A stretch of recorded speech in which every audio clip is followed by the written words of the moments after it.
This one magnet makes plants explode with growth, and science can't explain why. Plants don't argue with theory, they respond to results. And here's the part that stops gardeners mid-step.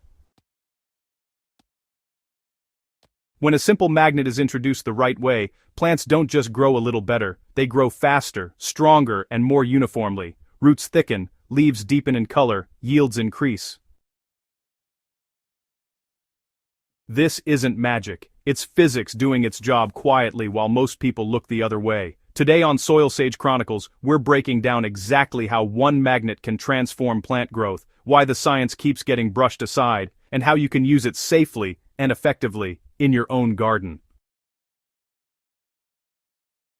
The idea sounds almost too simple, a magnet near water or soil influencing growth, but plants are electrical systems, water is not neutral, soil is alive with charge. The moment you understand that, this method stops sounding strange and starts sounding overdue. So, what magnets actually change in water and soil is pretty fascinating. Water isn't just H2O floating around randomly. Inside it, there are clusters of molecules constantly forming and breaking apart.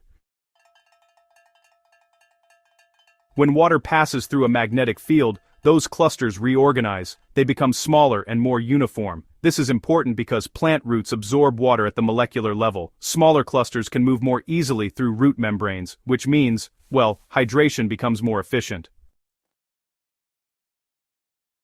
Magnetic fields also influence dissolved minerals. Calcium, magnesium, potassium, and iron behave differently once exposed to magnetism. They stay suspended longer and resist clumping. That means nutrients stay available instead of locking up in the soil.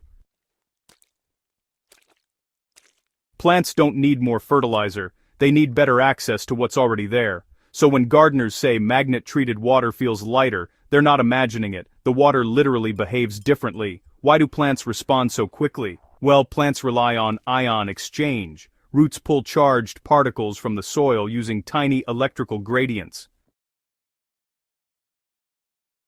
A magnetic field strengthens those gradients. This improves nutrient uptake without forcing growth artificially. That's why magnet-treated plants don't look weak or stretched. They look balanced.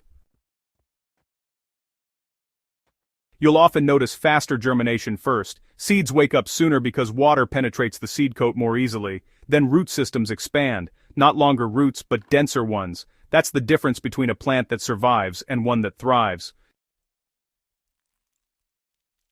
Leaves follow next. Chlorophyll production improves because magnesium and iron are absorbed more efficiently. That's why, leaf color deepens instead of just getting bigger. This isn't growth hacking, it's really about removing friction from the system. The simple magnet setup that actually works. This is where, honestly, most explanations fall apart. So let's stay grounded and practical. You need a strong permanent magnet. Not decorative, not fridge strength, a neodymium magnet rated at least N45 or higher is ideal.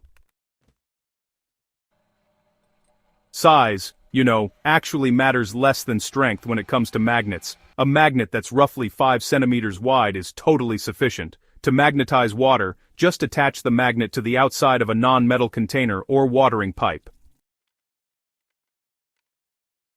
The magnet should sit flush against the surface, and it's important that water passes slowly through the magnetic field. Speed really kills the effect. Okay, here's the exact dilution method if you're preparing magnet-treated water for general garden use. Use 10 liters of clean water, and if it's chlorinated, let the water rest for at least 6 hours.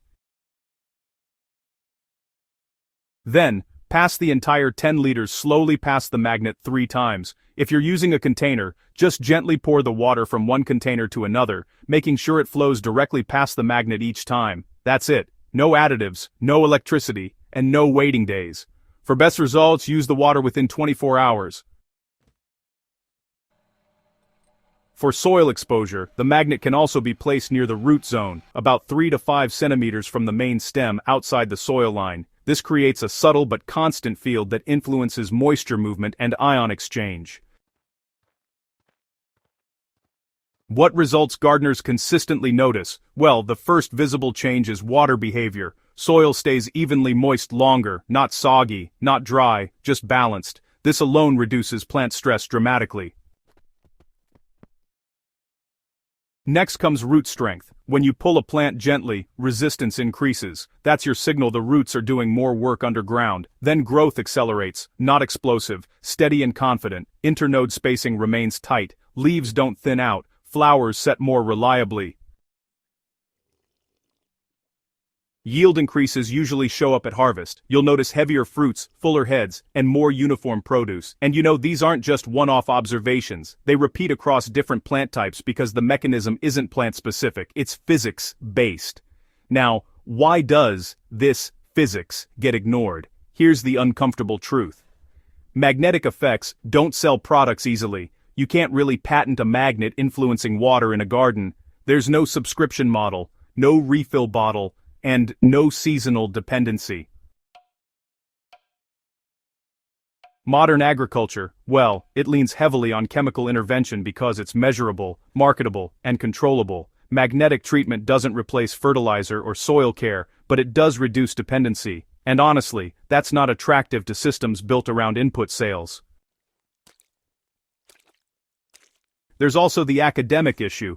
Magnetic effects are subtle, not dramatic enough for flashy charts. They require controlled conditions and long observation periods which, doesn't really align well with short funding cycles. So the method gets labeled fringe, even though the underlying physics is well established in fluid dynamics and ion behavior. Plants don't care about labels. So, how do you use this method without harming your garden? Well, more magnet is definitely not better. Stronger fields than necessary can actually overstimulate water movement and stress out sensitive plants. The best thing to do is stick to one magnet per watering setup. And don't bury magnets directly in the soil where corrosion can occur. Use magnet-treated water about 2 to 3 times per week, not every single watering. This keeps the system responsive without overcorrecting. If plants show unusually rapid growth with pale leaves, pause for a week. Balance always beats speed.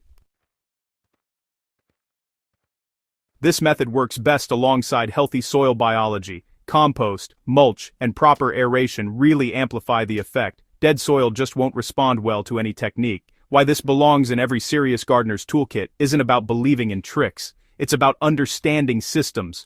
When water moves better, nutrients follow. When roots work efficiently, plants regulate themselves, and when stress drops, growth becomes consistent.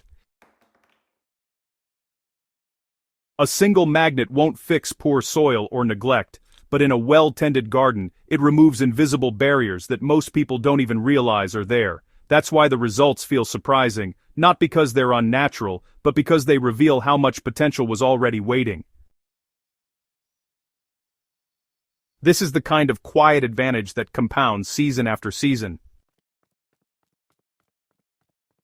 If this breakdown helped you see your garden differently, subscribe to Soilsage Chronicles for more grounded, experience-backed techniques that actually work. Share this with a fellow gardener who loves results more than hype, and keep growing smarter, not harder.